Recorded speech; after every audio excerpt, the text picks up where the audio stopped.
Bismillahirrahmanirrahim. Assalamualaikum warahmatullahi wabarakatuh. Innal hamdalillah nahmaduhu wa nasta'inuhu wa nastaghfiruh wa na'udzu billahi min shururi anfusina wa min sayyiati a'malina. Man yahdihillahu fala mudilla lahu wa man yudlil fala hadiya lahu. Asyhadu an la ilaha illallah wahdahu la syarika lahu wa ashhadu anna Muhammadan abduhu wa rasuluhu la nabiyya ba'da, amma ba'd. Ya ayyuhalladzina amanu taqullaha haqqa tuqatih wa la tamutunna illa wa antum muslimun.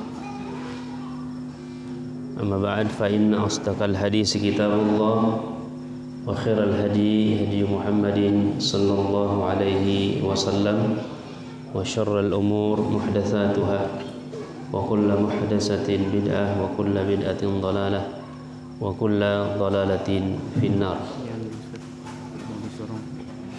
Enggak usah pakai sambungan. Wa sallallahu ala nabiyyina Muhammadin wa ala alihi wa sahbihi wa sallam. Ambil ini.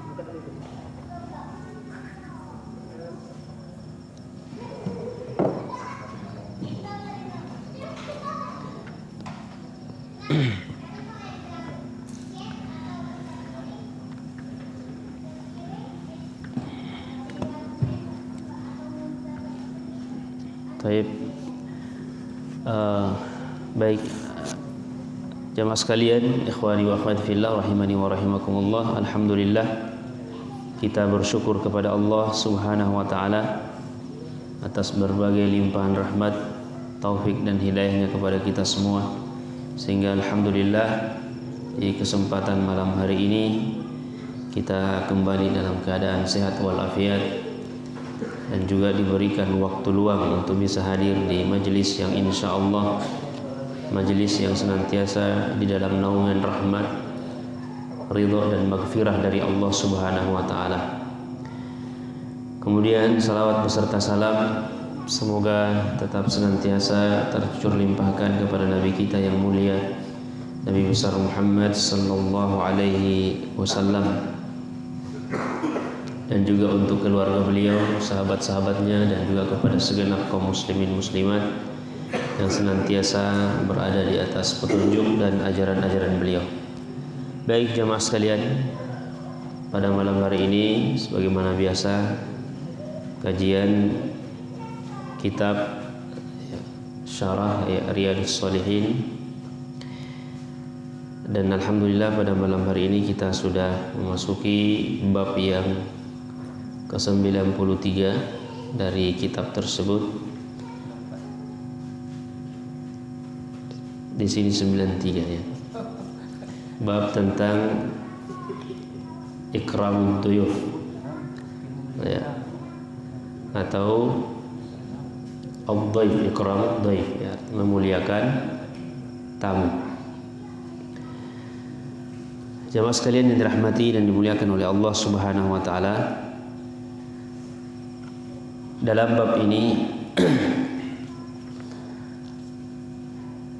Al-Imam An-Nawawi rahimahullahu taala ya mengutip dua ayat di dalam Al-Qur'an, sebagaimana di setiap bab ya dalam pembahasan beliau selalu mengangkat beberapa ayat sebelum masuk ke pembahasan hadis-hadis dari Nabi kita Muhammad sallallahu alaihi wasallam. Ya, terkait dengan bab memuliakan tamu disebutkan ada 2 ayat dalam Al-Qur'an yang beliau atau Al-Imam An-Nawawi rahimahullahu taala ya jadikan sebagai ya rujukan ya dalam pembahasan bab tersebut. Dalam surah Az-Zariyat Allah Subhanahu wa taala berfirman di ayat yang 24 sampai 27.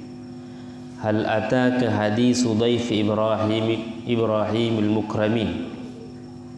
Sudahkah sampai kepadamu wahai Muhammad ya tentang sebuah cerita, hadis ya, kisah atau cerita dhaifi Ibrahim, tamu Ibrahim. Maksudnya di sini Nabi Ibrahim alaihissalam. Ya, al-mukramin yang dimuliakan. Karena ini tamu bukan tamu sembarangan, tapi tamu ini adalah malaikat-malaikat yang diutus oleh Allah Subhanahu wa taala. Idh dakhalu ilaihi faqalu salama qala salam. Ya, qaumun munkarun.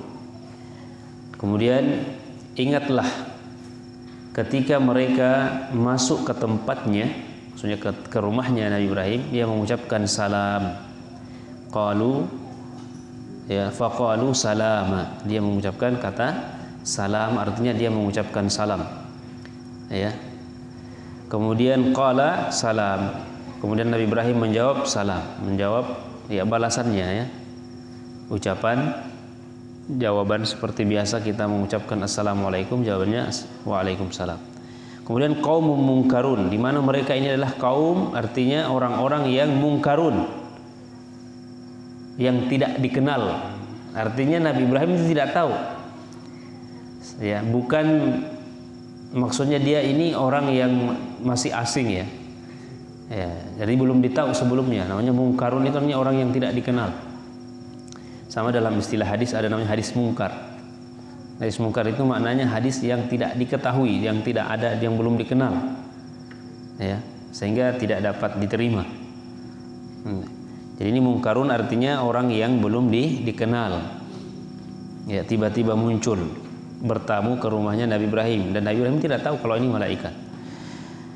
Kemudian faragha ila ahlihi faja'a bi'ijlin samin. Ya, setelah itu Nabi Ibrahim kemudian pergi dengan diam-diam. Jadi faragha artinya dia pergi ya diam-diam ya, tidak sebelumnya dia tidak diketahui oleh sang tamu. Diam-diam dia pergi ke belakang rumah ila ahlihi, menuju keluarganya. Ya. Faja'a bi'ijlin samin. Kemudian setelah itu dia membawakan sebuah ya, dia datang, Nabi Ibrahim datang membawa daging anak sapi gemuk yang sudah dibakar. Ya, disebutkan di sini daging anak sapi. Ya, yang apa namanya yang tentu yang sehat ya, yang gemuk. Kemudian faqarrabahu ilaihim qala la ta'kulun. Lalu setelah dihidangkan kepadanya, maksudnya faqarrabahu-nya didekatkan kepada sang tamu. Qarrabahu-nya didekatkan, dihidangkan. Cuma diterjemahkan di sini dihidangkan ya kepada mereka. Kemudian Ibrahim berkata, silahkan Anda makan. Sebenarnya di sini terjemahan di sini silahkan kata perintah, tapi dalam ayat ini fala ta'kulun, artinya apakah kamu tidak mau makan, dengan nada pertanyaan. Ya, tapi sama maknanya, intinya suruh makan gitu ya. Nah, jamaah sekalian yang dirahmati dan dimuliakan oleh Allah Subhanahu wa taala, ya kita melihat dalam ayat ini menunjukkan kisah Nabi Ibrahim alaihissalam yang bagaimana ketika kedatangan seorang tamu. Ya, bagaimana dia memuliakannya dengan memberikan jamuan. Ya, dan memang Nabi Ibrahim itu dikenal dengan Abud Duyuf, bapaknya tamu. Maksudnya dia suka sekali kalau didatangi tamu. Maksudnya dia senang menjamu tamu. Ya. Jadi bahkan dalam kisah ya, wallahu alam sahih apa tidak, itu disebutkan bahwa Nabi Ibrahim itu dia gelisah kalau sudah lama tidak ada tamu datang ke rumahnya. Bahkan dia berusaha supaya ada yang bertamu kepadanya supaya dia bisa menjamu tamu tersebut dan mendapatkan pahala. Makanya nanti akan ada hadis terkait dengan ini. Kemudian juga disebutkan di dalam ayat yang lain, surah Hud ayat 78. Wa ja'ahu qaumuhu yuhra'una ilaihi wa min qablu kanu ya'maluna as-sayyi'at. Ini kisahnya Nabi Lut. Dan datanglah kepadanya, kepada Nabi Lut, kaumnya, yuhra'una ilaihi, dengan bergegas-gegas. Maksudnya kaumnya Nabi Lut. Kemudian wa min qablu kanu ya'maluna as-sayyi'at, dan sejak dahulu mereka senantiasa melakukan perbuatan-perbuatan yang keji. Kita kenal kisahnya Nabi Lut Kaumnya itu kaum homoseks, kaum homo. Itu namanya sejak mereka dahulu yang sudah menjadi kebiasaan. Perbuatan-perbuatan yang fahisyah, perbuatan buruk. Qala ya qaumi haula'i banatihunna atharu lakum. Karena dia datang, karena ini dikisahkan, ini ada ayat sebelumnya bahwa Nabi Lut itu kedatangan tamu, ada tamunya. Ini tamu yang pernah datang ke Nabi Ibrahim. Kisahnya ini dua tamu ini setelah datang kepada Nabi Ibrahim, kemudian setelah itu dia melanjutkan perjalanannya untuk menemui Nabi Lut, kedua malaikat yang diutus oleh Allah Subhanahu wa taala. Karena Nabi Ibrahim dengan Nabi Lut itu satu zaman. Bahkan di dalam riwayat disebutkan bahwa mereka ini keluarga. Ada yang mengatakan bahwa antara Nabi Ibrahim dengan Nabi Lut itu sepupu. Jadi tapi lain tempat lokasi dakwahnya berbeda. Nah, kemudian disebutkan qala ya qaumi, berkatalah Nabi Lut, ya wahai kaumku, haula ibanatihunna atharu lakum. Ini anak-anak kami, putri-putri kami, yang suci untuk kalian. Maksudnya kenapa mesti tamu saya ini yang diganggu? Maka disebutkan fattaqullaha, bertakwalah kalian kepada Allah, wala tuhzuni fi dhaifi, dan janganlah kamu mencemarkan nama baikku terhadap tamuku ini. Maksudnya tamu karena ini kan ada kisahnya, nanti dilihat di surah Hud. Jadi tamu ini datang kepada Nabi Ibrahim itu dia seorang dua pemuda yang gagah. Jadi kelihatan ganteng, inilah yang membuat terpesona kaum Nabi Lut, sehingga mendatangi rumahnya Nabi Lut. Mereka berbondong-bondong datang ingin mengambil dua tamu tersebut untuk apa? Untuk disodomi. Karena mereka tertarik melihat kegantengannya, ketampanannya yang luar biasa. Kemudian ini makanya Nabi mengatakan, ini saya punya putri-putri. Maksudnya di sini putri-putri, bukan anak kandungnya tapi maksudnya misalnya haula, kan di sini jumlahnya banyak ini putri-putri kami. Maksudnya dari kaumnya, dari kaum Nabi Lut memiliki banyak wanita-wanita yang bisa dinikahi. Atharu lakum, yang suci bagi kalian. Kenapa mesti tamu saya ini yang laki-laki kalian mau perebutkan? Alaysa minkum rajulun rasyid, tidakkah ada di antara kalian seorang yang berakal? Ini jamaah sekalian yang dirahmati dan dimuliakan oleh Allah Subhanahu wa taala. Nah, terkait dengan bab ini, artinya bagaimana kita melihat hikmahnya yang nanti kalau kisahnya bisa dilihat sendiri dalam surah Hud Tapi di sini bagaimana kita melihat Nabi Lut memuliakan kedua tamunya, yang dia lindungi dari orang-orang yang ingin berbuat jahat. Ini salah satu bentuk memuliakan tamu. Jadi tadi Nabi Ibrahim mempraktekkan kepada kita, memberikan keteladanan kepada kita bahwa dengan salah satu cara memuliakan tamu adalah memberikan jamuan. Nah, ini jamaah sekalian yang dirahmati dan dimuliakan oleh Allah Subhanahu wa taala. Jadi kedua ayat ini ya menceritakan tentang bagaimana kedua nabi yang mulia ini ya memiliki sifat, ya salah satu keutamaan mereka atau amalan mereka yang senantiasa mereka jaga adalah memuliakan tamu. Ini jamaah sekalian yang dirahmati dan dimuliakan oleh Allah Subhanahu wa taala. Nah, dan di ayat yang tadi pertama kita bisa mengambil ibrah sedikit dalam pembahasan dalam syarah Syekh Shalih Al-Utsaimin tentang bagaimana ketika tamu itu datang mengucapkan salam. Ya, mengucapkan salam. Dan ini juga ini sudah kita bahas di bab sebelumnya ya, bahwasanya salah satu adab ketika kita bertamu adalah harus mengucapkan salam. Ya. Dan dianjurkan ketika kita menjawab salam harus yang lebih baik. Ya. Karena dalam Al-Qur'an wa idza huyitum bi tahiyyatin fahayyu bi ahsana minha. Kata Allah Subhanahu wa taala dalam surah An-Nisa ayat 86, apabila kamu dihormati dengan suatu penghormatan, maka balaslah penghormatan itu dengan yang lebih baik. Ya. Fahayyu bi ahsana minha aw rudduha. Ya, atau kalau tidak ya balaslah yang semisalnya atau yang serupa. Ya, jadi kalau misalnya assalamualaikum, ya minimal serupa waalaikumsalam. Kalau mau yang lebih baik, ya waalaikumsalam warahmatullah. Ya, supaya lebih balasan kita lebih baik. Dan umum semua ya bentuk-bentuk penghormatan yang dilakukan oleh seorang kepada kita, maka salah satu adabnya, dan ini adalah merupakan ajaran dari Al-Quran, ya maka balaslah dengan yang lebih baik.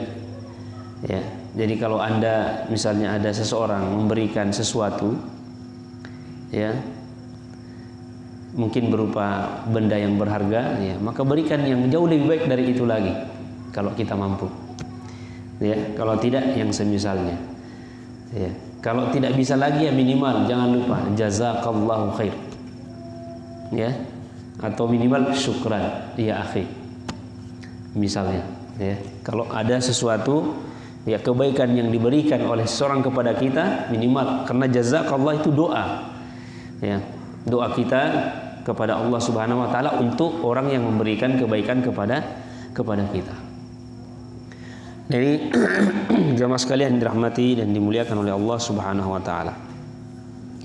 Kemudian kita masuk ke dalam pembahasan hadis ya terkait dengan masalah memuliakan tamu. Dalam hadis yang diriwayatkan oleh Imam Al-Bukhari ya, Imam Muslim dari sahabat Abu Hurairah radhiyallahu anhu. Disebutkan di sini an Abi Hurairah radhiyallahu anhu, dari Abi Hurairah radhiyallahu anhu anna Nabi sallallahu alaihi wasallam qala, bahwasanya Nabi sallallahu alaihi wasallam bersabda, man kana yu'minu billahi wal yawmil akhir falyukrim dhaifahu. Barang siapa yang mengaku beriman kepada Allah dan juga beriman kepada hari akhirat, maka hendaklah dia memuliakan tamunya. Wa man kana yu'minu billahi wal yawmil akhir falyasil rahimahu. Dan barang siapa yang mengaku beriman kepada Allah dan juga mengaku beriman kepada hari akhirat, maka hendaklah dia menyambung silaturahimnya. Ya. Wa man kana yu'minu billahi wal yawmil akhir falyakul khairan aw liyasmut.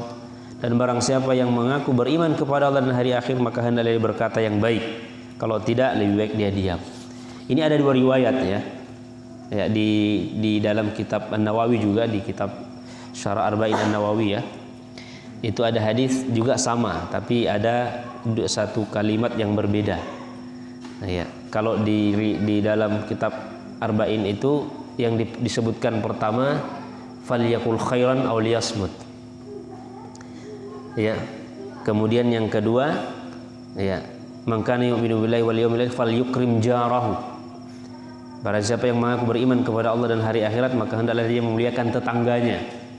Jadi bedanya di hadis ini dengan hadis yang satunya itu satu falyukrim jarahu, memuliakan tetangga, kemudian diterakhirkan falyukrim dhaifahu, diterakhirkan memuliakan tamu. Cuma di hadis ini didahulukan memuliakan tamu, kemudian menjaga hubungan silaturahim. Jadi ada 4 amalan. Ya. Memuliakan tamu, ya, menjaga silaturahim, Ya, maksudnya menjaga hubungan kekerabatan, kemudian memuliakan tetangga, dan ya ini tadi menjaga lisan. Ya, hendaklah dia mengucapkan perkataan yang baik. Kalau tidak bisa, ya diam itu jauh lebih baik baginya. Jamaah sekalian yang dirahmati dan dimuliakan oleh Allah Subhanahu wa taala. Nah, dalam hadis ini Rasulullah sallallahu alaihi wasallam menghubungkan ya antara keimanan kepada Allah dan hari akhirat. Pada dalam rukun iman, kalau kita lihat urutannya ya di dalam hadis-hadis yang lain, ya sebenarnya hadis tentang ketika malaikat Jibril datang kepada Nabi SAW mengajarkan tentang arkanul iman, ya beriman kepada hari akhirat itu disebutkan di terakhir, yang kelima. Kenapa di sini dikaitkan antara keimanan kepada Allah langsung kepada hari akhirat? Karena di sini terkait dengan amalan yang dilakukan seseorang, memuliakan tamu, memuliakan tetangga, menjaga hubungan silaturahim, berkata yang baik, itu adalah merupakan amalan-amalan yang harus ya, karena dia adalah amalan, ya dia adalah perbuatan yang sangat dianjurkan di dalam agama kita ini, disyariatkan oleh Allah Subhanahu wa taala, dan kelak akan dipertanggungjawabkan di hadapan Allah Subhanahu wa taala kelak di hari akhirat. Nah, makanya amalan ini harus dijaga. Harus ya, kalau dia amalan berarti harus dijaga keikhlasannya. Kita memuliakan tamu itu harus lahir dengan hati yang ikhlas, hati yang ridho. Kita memuliakan tetangga juga demikian. Bukan karena hanya faktor tradisi yang sudah berlaku, ya. Karena orang-orang di luar Islam juga bisa mengamalkan hal ini, ya. Bahkan ada yang mungkin secara hubungan sosial kadang lebih baik. Ada orang Muslim malah justru buruk sama tetangganya, misalnya. Ya. Tapi mereka tetap tidak akan mendapatkan apa-apa. Kenapa? Karena mereka tidak memiliki keimanan kepada Allah yang benar. Tapi seorang muslim ketika berangkat dengan keimanan kepada Allah dan melakukan hal itu semua dengan tujuannya mencari ridho Allah Subhanahu wa taala, ya, maka dia akan mendapatkan balasan yang ya mulia di sisi Allah Subhanahu wa taala.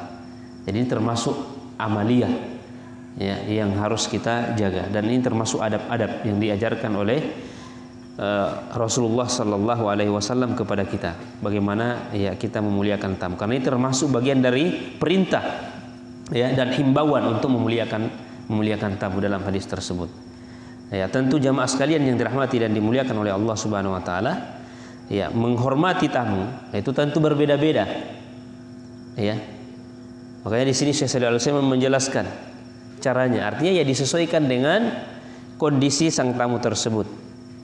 Artinya begini, kalau tamu itu orang yang memiliki kedudukan atau orang yang memang orang terpandang ya, orang-orang mulia, ya maka disesuaikan dengan kedudukannya, ya, dengan orang yang tamu tapi orangnya biasa-biasa, ya, artinya caranya ya, tapi semuanya harus memberikan, ya kita memberikan pemuliaan terhadap tamu tersebut. Cuma ini dari sisi kedudukannya maksudnya. Ya, ini jemaah sekalian yang dirahmati dan dimuliakan oleh Allah Subhanahu wa taala. Dan kita lihat bagaimana Nabi Ibrahim alaihissalam tadi. Ya, karena ada tamu itu ada sekedar datang berkunjung. Mungkin teman atau mungkin tamu dari luar yang butuh waktu untuk menginap di rumah kita. Makanya di hadis selanjutnya dijelaskan. Ya, kita baca hadis yang kedua. Wa an Abi Shuraih Khuwailid bin Amr al-Khuzai radhiyallahu anhu.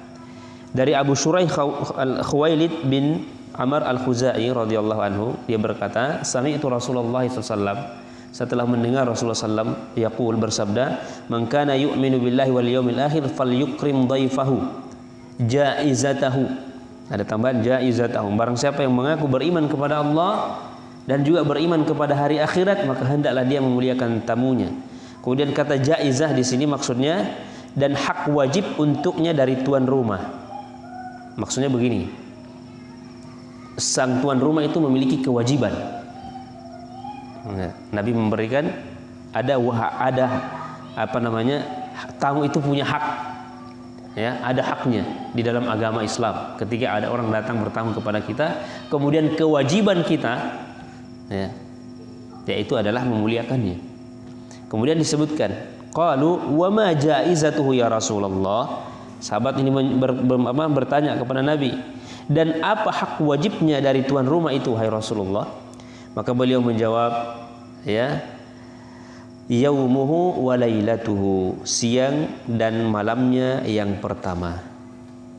Maksudnya kalau tamu itu nginap. Kemudian disebut wadiyafah salasatu ayyam. Ya. Nah, maksudnya di sini menghormati tamu yang wajib itu selama 3 hari. Ini yang wajibnya. Ya, yang wajibnya kalau dia datang ke rumah kita, wajib kita melayani, hukumnya wajib selama 3 hari. Kemudian Nabi mengatakan, ya, fama kana wara'a dzalika fa huwa shadaqah, ya, fa huwa shadaqatun alaih. Sedangkan selebih dari itu, lebih dari 3 hari adalah sedekah baginya. Ya, maksudnya dinilai sedekah. Ya, kalau dia tetap berada di sang tamu tersebut, misalnya masih ingin menginap di situ atau bertamu di situ, maka ya hilang hak wajibnya sang tuan rumah, tapi ini selebihnya, ya, pelayanan yang dilakukan itu adalah sedekah. Makanya ada tambahan dalam riwayat Muslim, la yahillu li muslim an yuqima 'inda akhihi hatta yu'thimahu. Kata Nabi SAW, tidak dihalalkan, ya, bagi seorang muslim tinggal di rumah saudaranya hingga ia berdosa. Nah, disebutkan, ya Rasulullah, wa kaifa yu'thimahu? Oh ya Rasulullah, bagaimana menjadikannya berdosa? Kemudian Nabi mengatakan, yuqimu indahu wa la syai'in lahu yakrih bihi. Ya, beliau menjawab, tinggal di rumahnya padahal ia mengetahui, artinya sang tamu sudah tahu bahwa dia tidak memiliki apa-apa untuk dihidangkan kepadanya. Maksudnya, ya, dia sudah lihat kondisi santuan rumah ini sudah mulai menipis, ya, kemudian dia tetap paksa di situ. Nah, tapi kalau misalnya dia orang yang berkelebihan, labas, tidak apa-apa. Nah, maafi muskilah, orang Arab bilang, tidak ada masalah, ya, ya, tidak ada masalah. Selama santuan rumah itu berkehendak untuk itu, dan itu akan menjadi sedekah baginya. Cuma kita harus garis bawahi bahwa di sini kita punya hak wajib, ya. Orang yang bertamu ke kita punya hak dijamu selama 3 hari, ya, 3 malam, sesuai dengan kemampuan kita tentunya, ya. Kalau Nabi Ibrahim, langsung hidangkan anak sapi yang gemuk, ya. Kalau kita tidak mampu anak sapi, ya anak ayam. Kalau tidak bisa ayam, ya minimal telur rebus dan seterusnya, ya. Ini jamaah sekalian dirahmati dan dimuliakan oleh Allah Subhanahu wa taala. Anak ayam, tapi ayam yang sudah besar. Kan anak ayam maksudnya di sini anak sapi yang sudah layak disembelih. Bukan anak sapi yang baru lahir langsung tidak. Artinya yang sudah layak.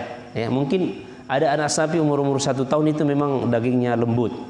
Ya. Nah, insyaallah kita coba nanti. Cuma hari kurban ini kayaknya rata-rata sapi-sapi besar. Tapi semua anak sapi itu, ya, karena punya induk kan.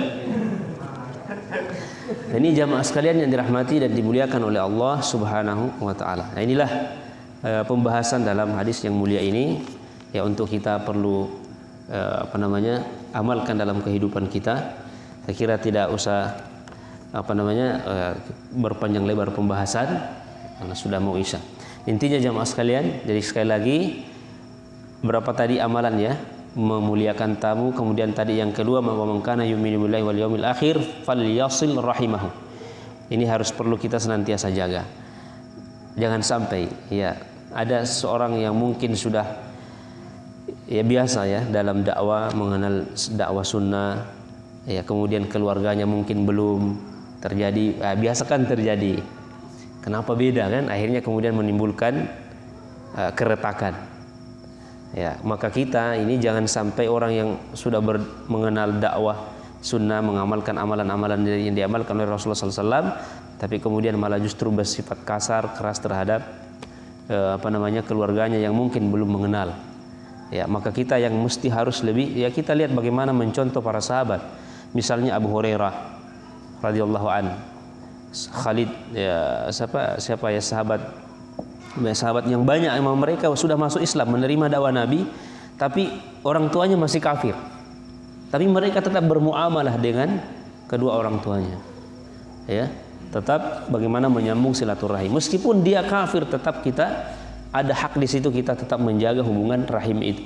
Bukan kemudian kita memutuskan. Ya, tetap menjaga, bahkan ya kita senantiasa mendoakan agar bisa mendapatkan hidayah sebagaimana yang kita dapatkan.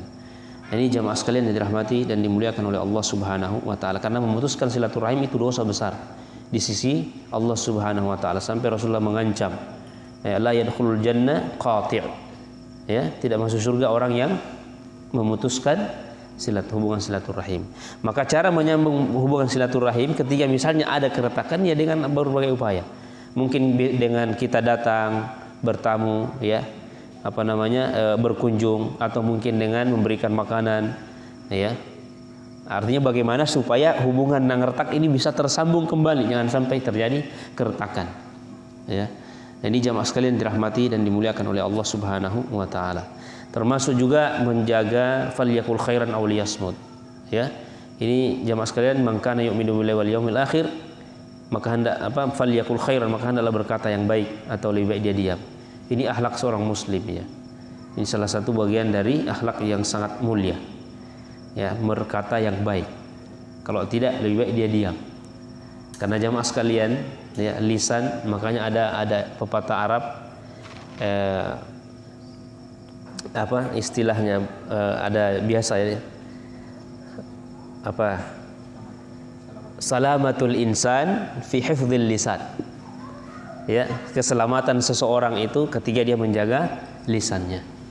Ya, bukankah Nabi SAW juga dalam riwayat yang lain, ada salah seorang sahabat diberikan nasihat.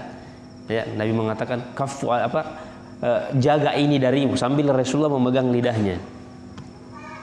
Karena memang lidah ini kadang bisa menjerumuskan seseorang, dengan lidah bisa menjerumuskan seseorang ke dalam kekufuran. Bahkan dengan lisannya bisa seseorang keluar dari agama Islam. Ya, dengan lisannya atau dengan kata-katanya bisa menyebabkan terjatuh dia kepada kekufuran. Nah, oleh karena itu jamaah sekalian, hendaklah kita senantiasa menjaga, ya, hubungan lisan kita, jangan sampai mengucapkan ucapan yang tidak benar, ucapan-ucapan yang buruk, ucapan-ucapan yang jorok, ya, yang tidak memiliki faidah, ya, atau misalnya termasuk ghibah. Nah, ini termasuk perkara yang semuanya dari lisan. Ini jamaah sekalian dirahmati dan dimuliakan oleh Allah Subhanahu wa taala. Semoga Allah Subhanahu wa taala memberikan kepada kita taufiknya, hidayahnya untuk dimudahkan di dalam mengamalkan apa yang telah dinasihatkan oleh Nabi kita Muhammad sallallahu alaihi wasallam terkait dengan memuliakan tamu, ya, memuliakan tetangga, menjaga hubungan silaturahim, dan juga menjaga lisan dari ucapan-ucapan yang tidak benar. Barangkali kita cukupkan sampai di sini. Mudah-mudahan, ya, bermanfaat untuk kita semua, terutama bagi diri saya pribadi. Semoga Allah Subhanahu wa taala sekali lagi memberikan hidayahnya kepada kita, taufiknya kepada kita untuk bisa mengamalkan dari ilmu-ilmu yang telah kita pelajari. Sekian, subhanakallahumma wa bihamdik, asyhadu an la ilaha illa anta, astaghfiruka wa atubu ilaik. Wa akhiru dawana alhamdulillahirabbil alamin. Wassalamualaikum warahmatullahi wabarakatuh.